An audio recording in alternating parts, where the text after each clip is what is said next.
اس اعتبار سے ایک ذرا دلچسپ جو کوٹیشن ہے میں دینا چاہتا ہوں۔ 1946 میں برطانیہ کی پارلیمنٹ کا ایک 10 رکنی وفد ہندوستان آیا تھا۔ اس میں رابرٹ رچرڈ اس کے چیئرمین تھے۔ ایک رکن تھا مسٹر سورنسن۔ انہوں نے واپس جا کر کتاب لکھی مائی امپریشن آف انڈیا، 10 جنوری 1946۔ اس میں وہ لفظ استعمال کرتا ہے قائد اعظم کے لیے، mister Jinnah is the sword of Islam resting in a secular scabbard۔ Mister Jinnah جو ہے وہ تو اسلام کی تلوار ہے، ہاں نیام جو ہے جس کے اندر وہ تلوار ہے اس میں کچھ سیکولر رنگ موجود ہے۔ ظاہر بات ہے کہ مولوی نہیں تھے، داڑھی نہیں تھی، مذہبی اور عنصر جو ہے ان کی زندگی کے اندر نہیں تھے، اور یہ ان کی شخصیت کا بہت بڑا میں سمجھتا ہوں کہ اہم حصہ ہے۔ انہوں نے کوئی بھی لبادہ نہیں اوڑھا کہ مسلمانوں کے اندر میں مشہور ہونے کے لیے یا مقبول ہونے کے لیے یہ مصنوعی لبادے اوڑھ لوں۔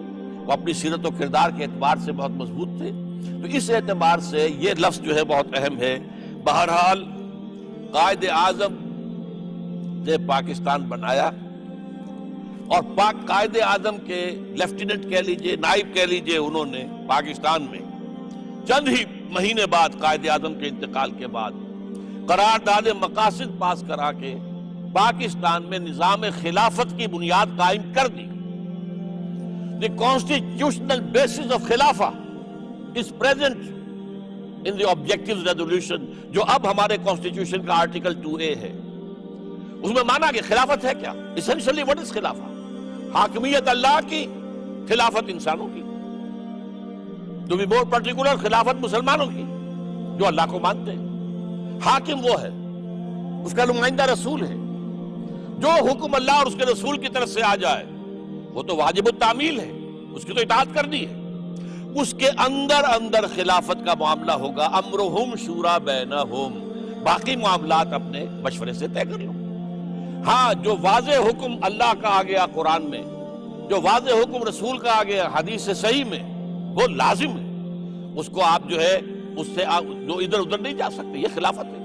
And this has been absolutely clearly specified in the objectives resolution کہ حاکمیت اللہ کی ہے، اور ہمارے پاس جو اختیارات ہیں وہ ایک امانت ہے، مقدس امانت، سیکریٹ ٹرسٹ، جو کہ انہی حدود کے اندر استعمال کیے جائیں گے جو اللہ، جو قرآن اور سنت میں معین کر دیے گئے۔ this is خلافہ۔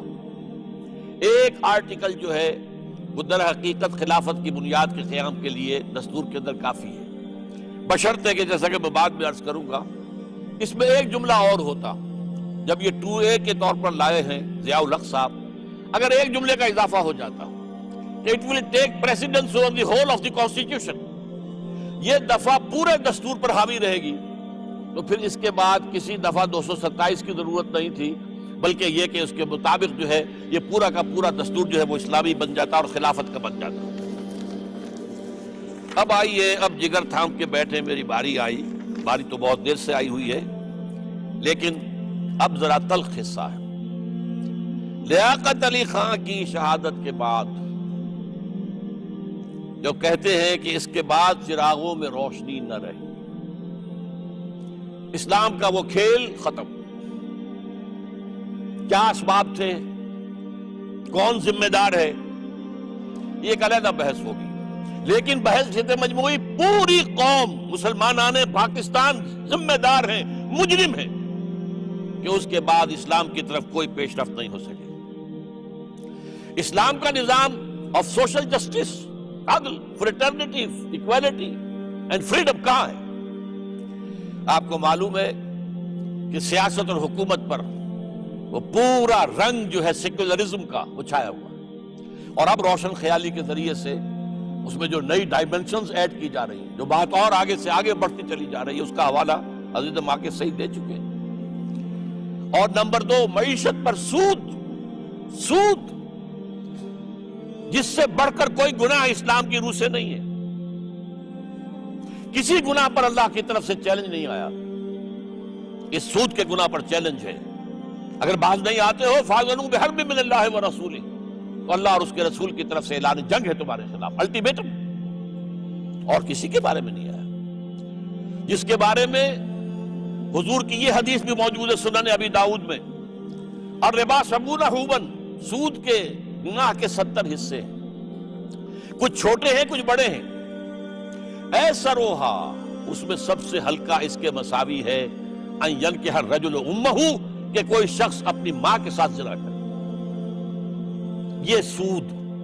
اور جس کو مفکر ہے پاکستان علامہ اقبال نے جو کہا، از ربا آخر چمی زائد فتن، کسند آند لذت قرض حسن، اس سود کے بطن سے کیا چیز پیدا ہوگی؟ یہ ام الخبائث ہے، اس سے تو خبائث ہی وجود میں آئیں گے، فتنے ہی وجود میں آئیں گے۔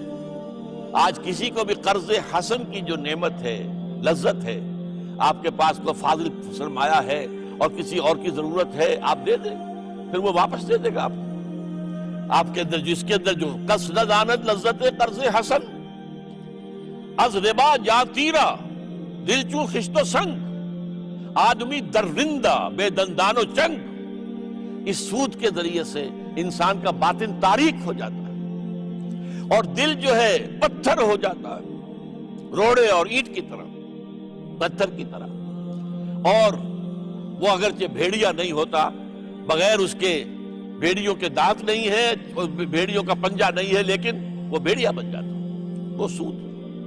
یہ مفکر پاکستان خود قائد اعظم نے اسٹیٹ بینک آف پاکستان کا جب افتتاح کیا تو کہا ہے کہ اسلام کا ایک نیا نظام آپ کو اب تیار کرنا ہے، اس مغربی نظام معیشت میں انسان کو خیر نہیں دیا، بھلائی نہیں دی، یہ الفاظ موجود ہیں۔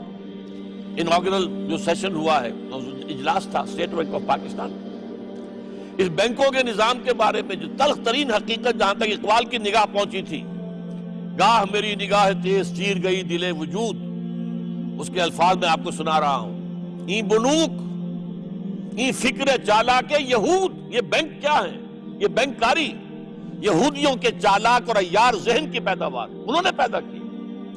پہلا بینک آف انگلینڈ یہودیوں نے جو ہے انگلینڈ میں قائم کیا، اس سے پہلے یورپ میں بھی سود ممانعت تھی، سود کی، جب تک پوپ کا اقتدار تھا سود وہاں جائز نہیں تھا، دونوں کمرشل بھی اور یوزری بھی، دونوں پر، لیکن انہوں نے عیسائیت کے ٹکڑے کیے، اس میں جو ایک پروٹیسٹنٹ مذہب پیدا کیا، اس پروٹیسٹنٹ مذہب کا مرکز بن گیا انگلستان، اس نے بغاوت کی پوپ سے، اور پہلا چرچ آف انگلینڈ قائم ہوا پوپ کے خلاف، اور پہلا بینک آف انگلینڈ قائم ہوا یہودیوں کے ذریعے سے، اور پھر اس کے ذریعے سے یہودیوں نے پورے یورپ کو اپنے تسلط میں لیا ہے۔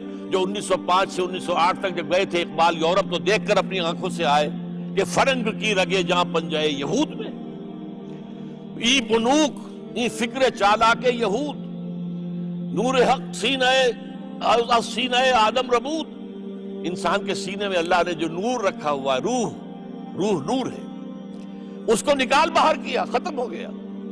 اب وہاں پر تا تہو بالا نہ گردہ دی نظام، جب تک یہ نظام جو بینکنگ کا ہے تہو بالا نہیں ہوتا، ملیا میٹ نہیں ہوتا، دانش و تہذیب و دین سودائے خام، کہاں کی دانش اور کہاں کا دین اور کہاں کی تہذیب، یہ اقبال کہہ رہا ہے۔ اس کو آپ کو معلوم ہونا چاہیے، اقبال کی پہلی تصنیف اقتصادیات پر تھی، وہ فلسفی، وہ حکیم، وہ دانا انسان، لیکن اس معاشی مسئلے کو بھی خوب جانتا۔